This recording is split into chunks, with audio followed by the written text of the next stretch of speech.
Shalom. Bapak Ibu dan saudara-saudara yang dikasihi oleh Tuhan Yesus Kristus, malam ini gedung gereja ini penuh, ramai orang. Mungkin karena 2 jam ibadah, ya, yang biasanya ada kita 8 jam ibadah. Kalau hari Minggu, malam tahun baru mungkin penuh karena hanya 2 jam ibadah.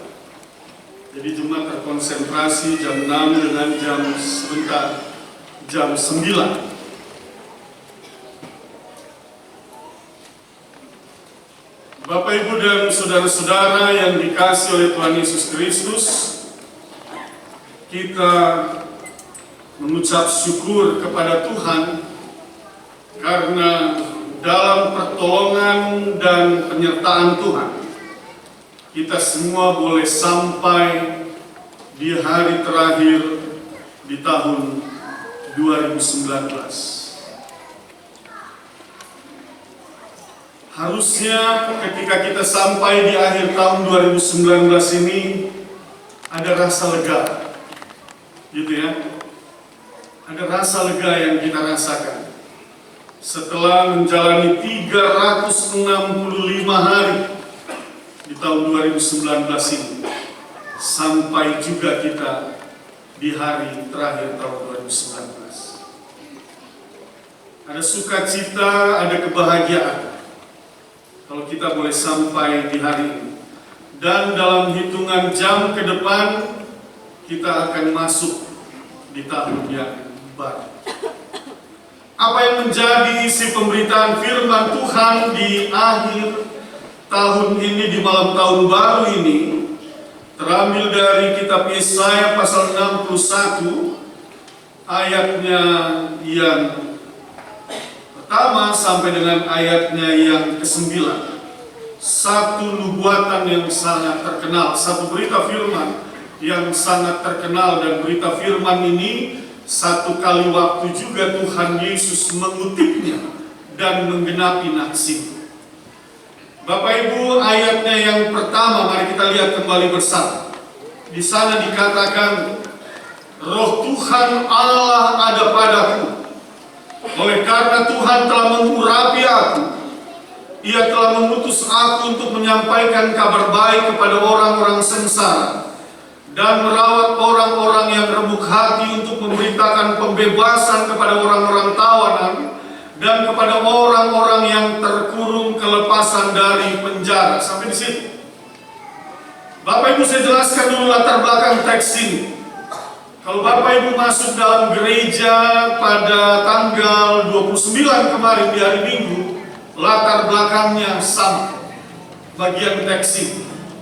Jadi bagian teks firman Tuhan ini disampaikan kepada bangsa Yehuda, atau secara luas bangsa Israel, yang pada saat itu mereka berada di tanah pembuangan Babilonia. Kehidupan mereka di sana sebagai bangsa yang dibuang Allah oleh karena ketidaksetiaan, ketidaktaatan, maka kehidupan mereka itu adalah kehidupan yang dipenuhi dengan penderitaan dan kesengsaraan. Mengapa? Karena mereka hidup dalam status budak. Mereka hidup dalam status orang-orang tawanan. Mereka hidup dalam keseharian yang harus bekerja dengan keras membangun kerajaan Babilonia, kota Babel. Itu latar belakang bahwa nats ini disampaikan kepada orang-orang Yehuda yang berada di tanah pembuangan. Di tanggal 29 kemarin diberitakan bahwa tidak selamanya mereka akan berada dalam penderitaan. Tidak selamanya Yerusalem yang ditinggalkan itu berada dalam keadaan sunyi, berada dalam keadaan sepi, Tuhan katakan. Oleh sebab itu di dalam firman-Nya pada hari Minggu kemarin dikatakan terjagalah, terjagalah, benar ya? Bangunlah, bangunlah. Allah katakan kepada bangsa itu untuk mengatakan bahwa tidak selamanya engkau berada dalam kesunyian, tidak selamanya engkau berada dalam penderitaan, tidak selamanya engkau berada dalam kesengsaraan. Dan di akhir tahun ini firman Tuhan ini semakin menegaskan melalui kitab Yesaya pasal 61 ayat 1. Ia katakan, Roh Tuhan Allah ada padaku, Ia telah mengutus aku untuk menyampaikan kabar baik kepada orang-orang sengsara, yang merawat orang-orang yang remuk hati, memberitakan pembebasan kepada orang-orang tawanan, kepada orang-orang kurungan, kelepasan dari penjara. Itu dia. Jadi firman ini mau diberitakan kepada orang-orang Yehuda yang berada di tanah pembuangan bahwa tidak selamanya, bahkan Tuhan akan membebaskan engkau dari segala penderitaan dan kesengsaraan hidupmu. Itu berita yang disampaikan kepada orang-orang Yehuda di tanah Babel. Lalu pemberitaan itu dikatakan di dalam ayat 2. Untuk memberitakan tahun rahmat Tuhan dan hari pembalasan Allah kita, untuk menghibur semua orang berkabung, untuk mengaruniakan kepada mereka perhiasan kepala ganti abu, minyak untuk pesta ganti kain kabung, nyanyian puji-pujian ganti semangat yang pudar, supaya orang menyebutkan mereka pohon terbanting kebenaran, tanaman Tuhan untuk memperlihatkan keagungan. Lewat ayat 2 dan ayat 3 ini diberitakan, tidak akan ada lagi duka yang mereka alami oleh karena kesengsaraan dan penderitaan. Tidak ada lagi kesedihan dan tangis yang terdengar di tengah-tengah Yerusalem oleh karena mereka yang ditinggalkan. Tidak ada lagi. Tetapi Tuhan katakan, memberitakan tahun rahmat Tuhan itu adalah tahun pembebasan, di mana mereka yang hidup sengsara dan menderita dibebaskan oleh Tuhan. Digantikan segala duka cita mereka dengan sukacita. Digantikan segala kesedihan dan kesengsaraan mereka dengan kebahagiaan yang berasal dari Tuhan. Itu janji Tuhan kepada mereka. Lalu Bapak, Ibu, dan saudara-saudara yang dikasihi oleh Tuhan Yesus Kristus, apa yang mau diberitakan kepada kita dalam kehidupan beriman kita saat ini? Apa yang mau disampaikan mengakhiri tahun 2019 ini? Bapak, Ibu, dan saudara-saudara, pada realitasnya setiap orang yang berada dalam penderitaan dan pergumulan, orang-orang Yehuda yang berada dalam penderitaan dan pergumulan, seolah dan pasti merasakan mungkin hari esok sudah tidak ada lagi buat mereka. Tapi itu bisa bayangkan, mereka yang tadinya diberkati hidup dalam kelimpahan berkat Tuhan, bersuka cita dalam keseharian hidup mereka di kota Yerusalem, tiba-tiba mereka diangkut dan dibuang ke satu tanah yang disebut dengan tanah penghasilan, tanah Babel, lalu kemudian di sana segala sesuatu dibatasi. Tidak ada kebebasan lagi. Bahkan dalam kehidupan peribadahan dan beragama pun tidak ada lagi harapan. Hari-hari mereka hanya diisi dengan kerja keras membangun kota Babel, membangun kerajaan Babilonia. Sudah pasti apa yang dirasakan adalah kesedihan, duka cita, dan seolah-olah tidak ada lagi hari esok. Rasa putus asa, kehilangan pengharapan memenuhi kehidupan orang-orang Yahudi. Dalam situasi seperti itulah maka Tuhan menjawab, engkau tidak akan lagi mengalami hal itu. Bapak, Ibu, mari kita mundur sejenak ke awal bulan Januari di tahun 2019 ini. Bagaimana kita menjalani bulan-bulan yang kita jalani? Dari Januari, Februari, Maret, April, Mei, Juni. Tidak sedikit tentunya persoalan, pergumulan, dan masalah yang hadir dalam hidup kita. Apakah Apakah itu masalah dalam pekerjaan kita, ataukah itu masalah dalam rumah tangga kita? Tidak sedikit kita juga yang harus diperhadapkan dengan realitas berbagai persoalan yang hadir. Apakah itu persoalan ekonomi, apakah itu persoalan kesehatan kita, apakah itu kekhawatiran kita tentang anak-anak kita, ketakutan-ketakutan yang muncul di tengah-tengah perjalanan kehidupan kita. Ada banyak persoalan pergumulan yang menjadi bagian di dalam kehidupan kita. Tetapi melalui firman Tuhan pada saat ini mau diberitakan kepada kita, kalau hari ini engkau masih berdiri dengan tegak dan kokoh di akhir tahun 2019 ini, maka semuanya itu hanya oleh karena firman Tuhan tergenapi dalam hidup. Itu saja. Bukan karena kekuatan kita, bukan karena kehebatan kita, bukan karena kepiawaian kita di dalam menghadapi berbagai persoalan dan masalah di dalam hidup ini, tetapi oleh karena jauh hari sebelumnya Nabi Yesaya menyampaikan bahwa engkau yang menderita, engkau yang memiliki pergumulan, engkau yang mempunyai masalah. Firman Tuhan memberitakan kabar sukacita, kabar baik itu disampaikan kepadamu, bahwa Allah Israel, Allah yang engkau sembah di dalam Kristus Yesus, Dia yang akan membebaskan engkau dari segala pergumulan dan persoalanmu. Dia yang akan melepaskan engkau dari segala sakit penyakitmu. Dia yang akan mengangkat engkau ketika engkau jatuh tergeletak dan tidak berdaya. Tetapi tangan Tuhan yang kuat itu yang akan mengangkat, meneguhkan dan mengokohkan, sehingga memampukan engkau berdiri dengan teguh hari ini. Karena Tuhan, bukan karena kekuatan kita. Dan firman itu tergenapi dalam hidup kita. Oleh sebab itu, sebagai orang percaya, kita diajarkan untuk bersyukur. Bersyukur. Karena kita boleh ada, kita boleh berdiri dengan teguh, kita boleh kuat dan sehat, kita boleh disembuhkan dan dipulihkan, kita boleh diberikan jalan keluar di tengah berbagai hal yang kita alami. Kita bersyukur karena firman Tuhan, karena janji Tuhan itu, janji yang tepat pada waktunya Ia nyatakan di dalam kehidupan kita. Oleh sebab itu catatan yang pertama Bapak Ibu dan Saudara-saudara, di dalam mengakhiri tahun 2019 ini, bersyukurlah.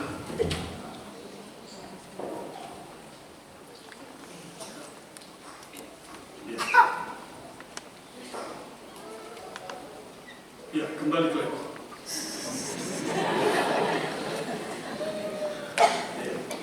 Bersyukur karena kita boleh sampai hari ini, itu semua karena pertolongan Tuhan. Itu yang pertama Bapak Ibu. Yang kedua, saya mengajak kita buka Lukas pasal 4. Mari lihat bersama-sama Injil Lukas pasal 4.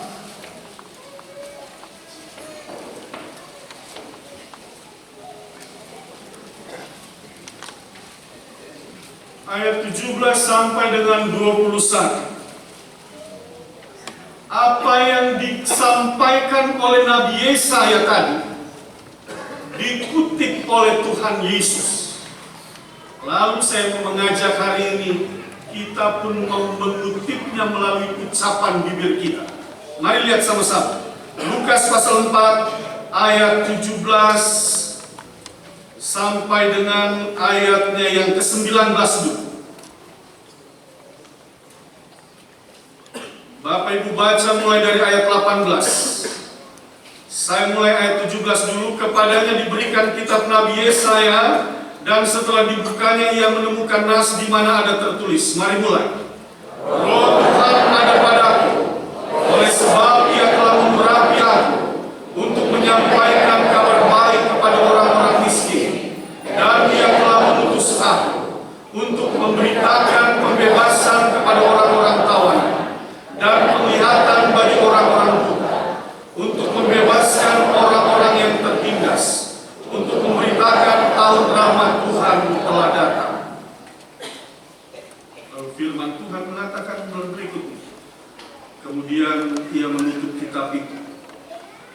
menyerahkannya kembali kepada pejabat, lalu duduk, dan mata semua orang dalam rumah ibadah itu tertuju kepadanya.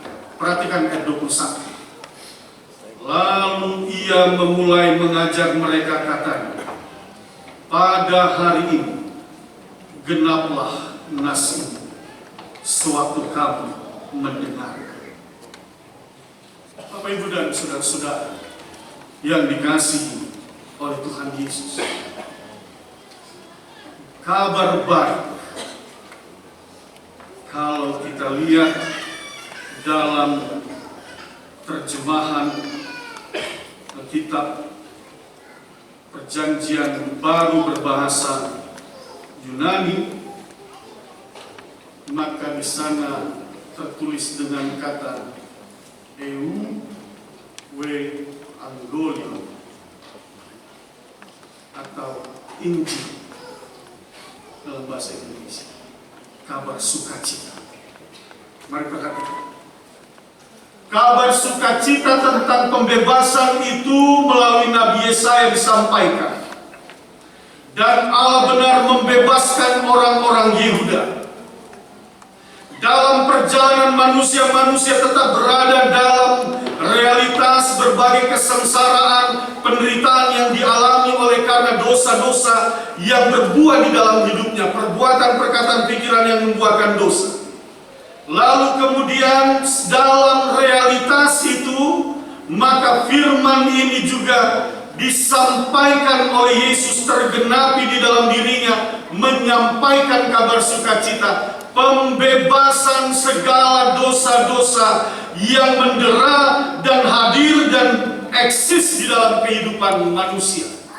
Manusia yang tadinya berdosa, manusia yang tadinya berbuat, berkata, berpikiran, dan pada akhirnya mereka yang membelakangi Allah, mereka yang melawan ajaran Tuhan, membuahkan dosa dan maut di dalam hidup mereka. Lalu Tuhan Yesus datang dan memberitakan, aku pun seolah mau dikatakan akan membebaskan engkau dari segala dosa-dosa, dari segala penderitaan, dari segala kesengsaraan yang engkau alami. Itulah sebabnya ia katakan, pada hari ini genaplah nas ini, sewaktu kamu mendengar. Tersalibnya Kristus adalah sebuah tanda penggenapan akan pembebasan manusia dari segala dosa-dosa yang harusnya membawanya kepada maut, kematian kekal, tetapi digantikan dengan anugerah keselamatan, kehidupan yang kekal. Oleh sebab itu, merenungkan apa yang Tuhan Yesus katakan, maka firman Tuhan mau mengajarkan kepada kita semua, kalau hari ini engkau masih merasakan di dalam hidupmu ada banyak penderitaan, ada banyak pergumulan, dan engkau masih terikat dengan dosa-dosa yang tidak bisa engkau lepaskan di dalam dirimu, maka firman Tuhan mau memberitakan kepada kita, datanglah kepada Tuhan Yesus. Datanglah kepada, karena hanya datang kepada Tuhan Yesus, maka engkau akan diselamatkan.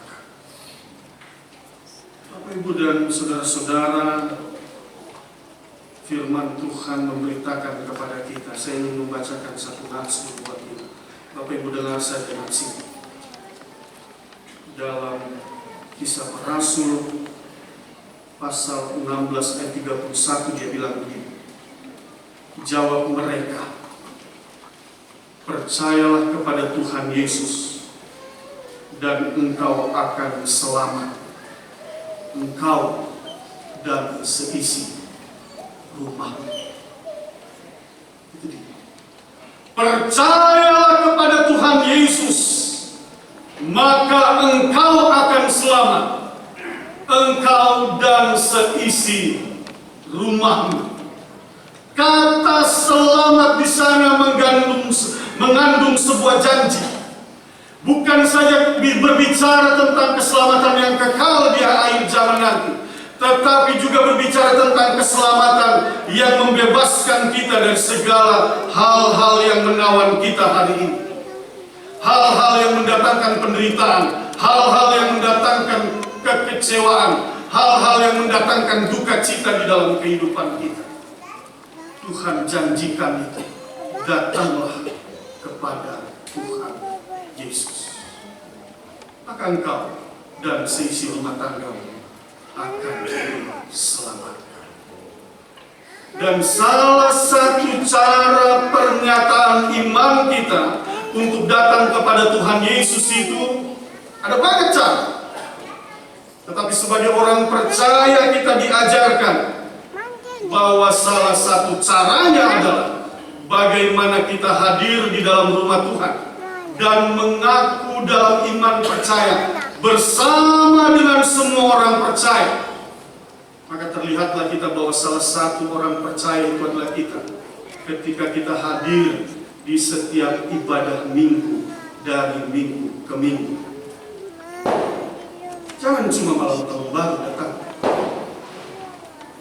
Datang juga di setiap ibadah yang ada. Firman Tuhan katakan, engkau dan seisi rumah akan selamat. Bapak Ibu, kalau orang banyak bertanya dan sering kali bertanya, Pak Pendeta, mengapa pergumulan persoalan tidak lepas dari kehidupan kami? Mengapa seolah-olah kehidupan rumah tangga kami ini sudah diambang kehancuran dan tidak dapat diselamatkan lagi? Mengapa anak-anak kami sepertinya hidup mereka ini tidak jelas masa depannya ini?